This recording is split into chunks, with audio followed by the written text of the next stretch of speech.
Selamat pagi Bapak Ibu dosen. Kami dari kelas Biodas 08, kelompok 4. Kami akan menyampaikan tugas biologi dasar yaitu resensi film yang berhubungan dengan topik kuliah, interaksi organisme dan lingkungannya atau ekologi. Film yang akan kami resensi berjudul March of the Penguins. There is a mysterious ritual that dates back thousands of years. No living creature has survived it, except the penguin. Berikut adalah anggota kelompok 4. Saya Sheila Ramadhania Ulia Putri.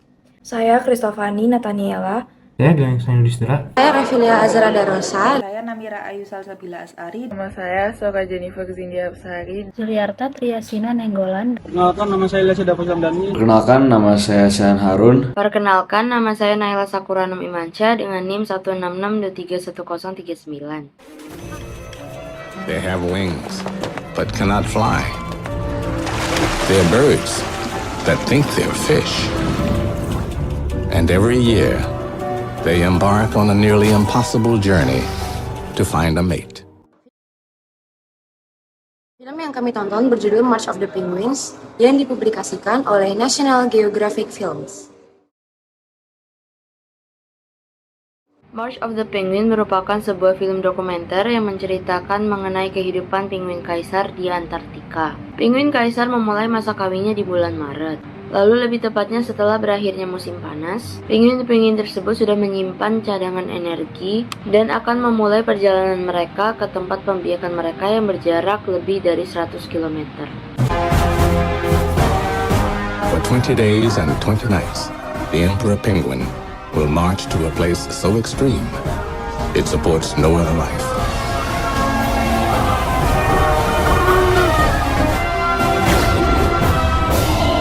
Rasio jumlah pejantan dan betina penguin kaisar dalam satu kelompok cenderung lebih berat ke arah betina. Oleh karena itu, sesampainya mereka di tempat pembiakan, para betina akan berkompetisi untuk mendapatkan pasangan mereka. Selama berada di tempat pembiakan, para penguin akan hidup secara bergerombol agar bisa bertahan dari rendahnya suhu musim dingin di sana. Setelah telur-telur mereka bermunculan, mereka akan langsung menyembunyikan telur-telur tersebut di bawah lapisan perut mereka agar telur-telur tersebut terlindungi dari suhu sekitarnya. Bagi pasangan penguin yang gagal mempertahankan telurnya, mereka akan kembali ke lautan.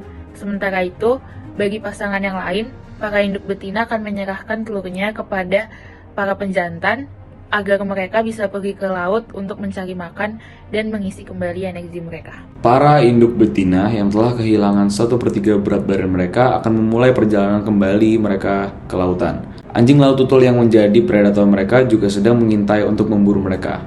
Di sisi lain, telur-telur yang saat ini sedang berada di bawah penjagaan penjantan mulai menetas.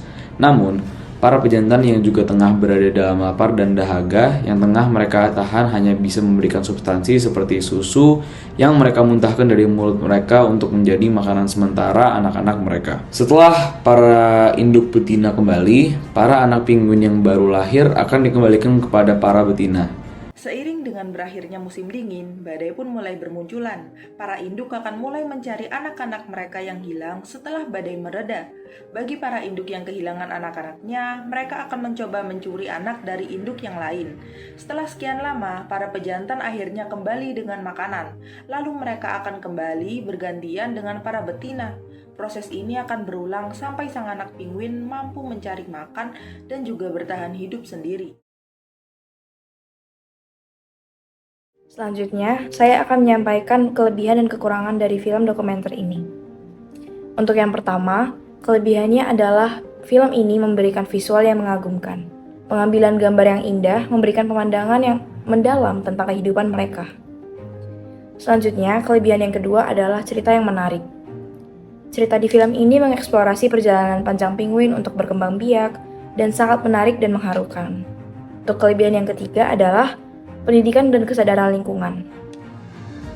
Film ini dapat berfungsi sebagai alat pendidikan yang baik tentang kehidupan satwa liar di Antartika dan mengunggah kesadaran akan pentingnya perlindungan lingkungan.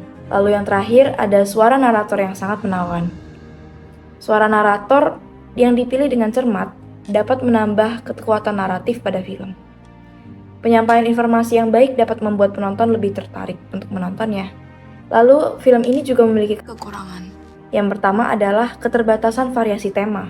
Film ini fokusnya sangat kuat terhadap perjalanan penguin untuk bertelur dan membesarkan anak-anak mereka. Hal ini membuat film terasa monoton untuk beberapa penonton. Terus terang, kami kelompok 4 juga merasa sedikit bosan untuk menonton film ini. Yang kedua, kurangnya fokus pada ancaman lingkungan. Beberapa kritikus film juga berpendapat bahwa film ini kurang menyoroti ancaman yang dihadapi oleh penguin, seperti perubahan iklim atau kehadiran manusia di Antartika. Lalu yang ketiga, potensi kesulitan bagi beberapa penonton. Beberapa penonton mungkin merasa bahwa film ini kurang menarik karena kurangnya variasi dalam naratif, terutama jika mereka mencari sesuatu yang lebih dramatis atau penuh taksi. Film March of Penguin merupakan sebuah film dokumenter yang menggambarkan kehidupan penguin di lingkungan alami. Film ini dapat dianggap layak dalam membantu pembelajaran terkait interaksi makhluk hidup dan lingkungannya. Dengan mengikuti pembelajaran penguin dari proses perkawinan bertelur hingga mengasuh anak-anaknya, penonton dapat memahami interaksi yang kompleks antara penguin dengan lingkungan mereka.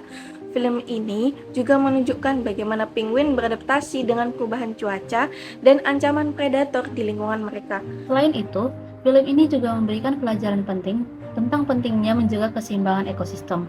Dalam hal ini, penonton dapat melihat bagaimana setiap tindakan penguin memiliki dampak yang signifikan terhadap keberlangsungan hidup mereka. Contohnya, ketika penguin jantan menjaga telur mereka, penguin betina harus pergi mencari makanan. Hal ini menunjukkan betapa pentingnya setiap individu dalam menjaga keberlangsungan hidup spesies mereka dan menjaga keseimbangan ekosistem. Dengan melihat hal ini, penonton dapat memahami betapa pentingnya menjaga keberlanjutan alam dan menjaga interaksi makhluk hidup dengan lingkungannya. Sehingga dapat disimpulkan, film March of the Penguins dapat dianggap layak dalam membantu pembelajaran terkait interaksi makhluk hidup dan lingkungannya. Nanti saya akan berbicara mengenai kualitas isi dan juga kualitas visual dari film March of the Penguin ini.